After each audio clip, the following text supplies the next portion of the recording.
इस वीडियो में हम लोग प्रश्न 10.4 का क्वेश्चन नंबर 2 हल करेंगे, ठीक है ना। तो यह क्या है, या पिछले वीडियो में आपको बता दिया गया है। तो क्वेश्चन नंबर पहले में 10 सवाल था, जिसमें से 5 सवाल तक आप हल कर लिए थे, ठीक है ना। बाकी 6 से 10 तक जो बचा हुआ है 5 सवाल, उसी को हल करना है। और किसको लेके हल करना है, जिनका दशमलव प्रसार क्या हो, शांत हो, ठीक है ना। तो देखिए कौन कौन सा शांत है 6 से लेकर 10 तक में। क्वेश्चन नंबर 6 आप देख रहे हैं, यह वाला शांत है, ठीक है ना। तो इसको हम हल करेंगे। तो 23 है, ऊपर और नीचे 2 और 5 है, ठीक है ना। तो इस सवाल को ऐसे आप लिख लेंगे। तो इसमें का क्वेश्चन नंबर 6वां, तो 23/2 का पावर क्या है, 3 है, या 5 का पावर 2। तो 2 का पावर 3 है, या 5 का पावर 2। अब क्या करेंगे, ऊपर 23 है तो रहने दीजिए, नीचे 2 और 5 पहले से ही है, तो दोनों का घात सिर्फ बराबर करना है, ठीक है ना। तो यह 3 बार आया है या 2 ही बार आया है, तो इसको एक बार और लिखेंगे तो 3 बार हो जाएगा, यानी कि इसके बराबर। तो 2 का पावर 3 रहने दीजिए, 5 का स्क्वायर है रहने दीजिए, केवल 5 से गुणा कर दीजिए, तो यहाँ एक बार है और 2 बार, तो 3 बार हो जाएगा, यानी कि 2 के बराबर हो जाएगा, ठीक है ना। तो ऊपर किससे गुणा, 5 से, ताकि मान पे कोई प्रभाव नहीं पड़ेगा। अब क्या करेंगे, इसका इसमें गुणा करिए, 5 से 15, कितना बचा, 1 बचा, 5 दूनी 10 और 1 11। 2 का पावर 3 है रहने दीजिए, 5 का पावर 2 और 5 का पावर 1, तो क्या हो गया, 5 का पावर 3 हो गया। ऊपर जैसे है वैसे 115 लिख देंगे। अब इसको क्या लिखेंगे, ऊपर वाला सेम है तो रहने दीजिए, और नीचे 2 गुणे 5, ठीक है ना। अब क्या करेंगे, 115 लिख लीजिए बटे 5 दूनी 10 हो गया, पूरे का पावर 3, तो 115 बटे क्या है, 1 2 3 3 3 है, तो 3 जीरो। अब क्या करेंगे, 3 अंक के बाद दशमलव लगाएंगे, तो 3 अंक तो यह पहले से है, तो 1 1 5, यानी कि 1 2 3 अंक यही हो गया, दशमलव यहाँ लगा दिए। अब चाहे तो यहाँ जीरो बढ़ा सकते हैं, ठीक है ना। तो यह हो गया क्वेश्चन नंबर इसमें का 6वां, ठीक है। अब देखिए इसमें कौन सा शांत वाला है, उसी को हल करेंगे। तो क्वेश्चन नंबर 6वां के बाद अब इसमें देखिए कौन सा प्रश्न है जो शांत दशमलव के रूप में है।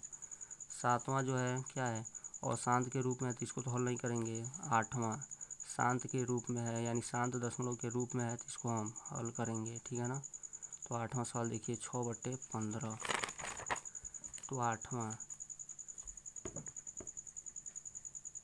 क्या है, 6/15। तो इसको आप क्या करेंगे, सबसे पहले सरलतम रूप में लिख लीजिए। क्या हो गया, 2 3 6, यानी 3 से काट रहे हैं ना, तो 3 दूनी 6 और 3 5 15, ठीक है ना। तो क्या आ गया, 2/5। अब क्या करेंगे, ऊपर 2 है, नीचे 5 है, ठीक है। तो हर को क्या करेंगे, 2 और 5 के रूप में बनाएंगे। तो ऊपर 2 है तो रहने दीजिए। अब नीचे क्या है, 5 है, तो 5 5 एक ही बार आया है, तो 2 को एक ही बार लिखेंगे, ठीक है ना। दोनों का घात एक, यहाँ भी 1 है, 5 का घात यहाँ भी 1 है, तो चूँकि 2 यहाँ पे एक्स्ट्रा लिखे हैं नीचे, तो यहाँ भी ऊपर एक्स्ट्रा लिखेंगे, ताकि 2 से 2 कट जाएगा, तो हम क्या मिलेगा, 2/5, ताकि मान पे कोई प्रभाव नहीं पड़ेगा। 2 का 2 में गुणा कर लिए, 4 हो गया, और 5 दूनी 10 हो गया, ठीक है ना। इसका भी घात 1 है, यहाँ 1 है, तो यहाँ 1 लिखने की आवश्यकता नहीं है, डायरेक्ट आप 10 लिख दीजिए। क्या हो गया, 1 ही जीरो है, तो 1 अंक के बाद दशमलव लगा लीजिए। तो 4 है, तो 1 अंक के बाद दशमलव लगाएंगे तो यहीं पे आएगा। अब चाहें तो यहाँ जीरो लिख सकते हैं, ठीक है ना। तो क्या आ गया, 0.4।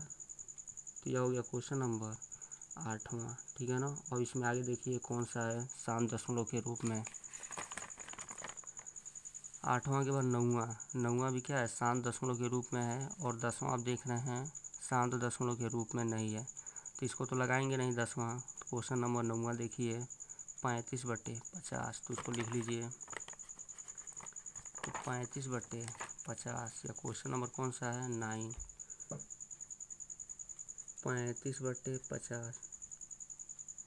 सबसे पहले इसको सरलतम रूप में कीजिए, 5 से कटिए, 5 से तो 35, 5 दाम में 50, 7 है तो 7, 10 का भाज्य गुणनखंड किए हैं आप पीछे, तो क्या है, 2 गुणे 5, ठीक है ना।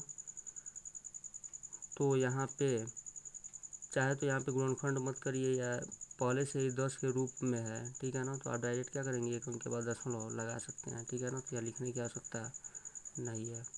क्यों नहीं है, क्योंकि इसके पहले वाले सवालों में 2 और 5 के रूप में कर ले रहे थे, तब अंत में 10 आ रहा था, यानी कि अब 10 का पावर क्या है, 1 आए, 2 आए, 3 आए, कुछ भी आए, जैसा कि आप देख रहे हैं ऊपर वाले में 10 का पावर 3 आया था, ठीक है ना।